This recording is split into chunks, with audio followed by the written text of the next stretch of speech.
Assalamu alaikum. Alors, on n'est pas mieux là, dans un islam sans confusion entre la loi, la foi et la voie. Chacune de ces trois dimensions a sa place et tout de suite, on y voit plus clair, non? Alors, pour vérifier que la vidéo où je traitais théoriquement des trois domaines de l'islam a bien été comprise, je te propose ici une petite interro orale. Selon toi, à quelle des trois dimensions de l'islam appartient la pratique du hijab? Petite précision avant d'aller plus loin, qu'il soit porté ou non, j'ai rien contre le voile et j'ai rien pour non plus d'ailleurs. Avant de répondre, tu as vu que dès que ça parle des meufs et de la manière dont elles se fringuent, les polémiques, ça fuse.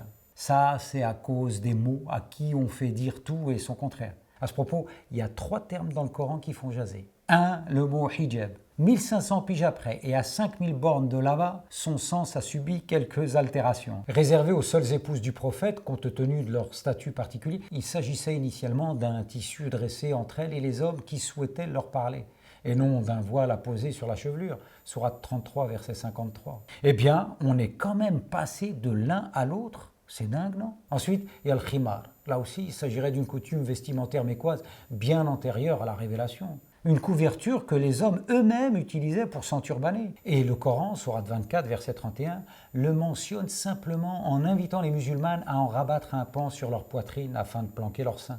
Comment, une fois encore, l'affaire s'est-elle transformée en un truc que les femmes doivent remonter sur leur tête? Pour finir, il y a le djilbab. Sa fonction, permettre aux femmes d'être reconnues et de se protéger des offenses. Sourate 33, verset 59. C'est ce qu'elle portait lorsqu'elle sortait la nuit pour aller aux latrines. En ce temps, c'était à l'extérieur. En fait, c'était la robe de chambre de l'époque. Là aussi, aucune invention. C'est un code vestimentaire qui existait déjà dans des traditions plus anciennes et qui servait à distinguer la femme noble ou mariée de la femme esclave ou célibataire. Alors, résumons-nous comme il faut. Du rideau à la robe de chambre en passant par le col roulé du 7e siècle, on est quand même passé au 21e siècle à une entreprise de camouflage du sexe faible, non? Comment Dieu est-ce arrivé? Et à quoi ça rime?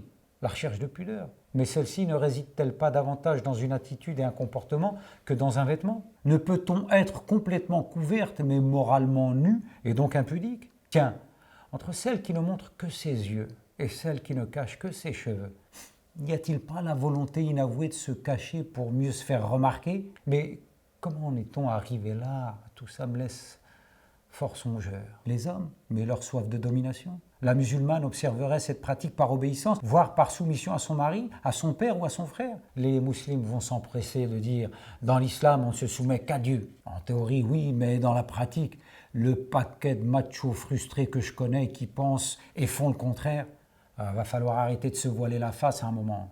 Façon de parler. Bref, et pour en revenir à notre interro oral, où se trouve la pratique du voile? Dans la foi, dans la loi ou dans la voie?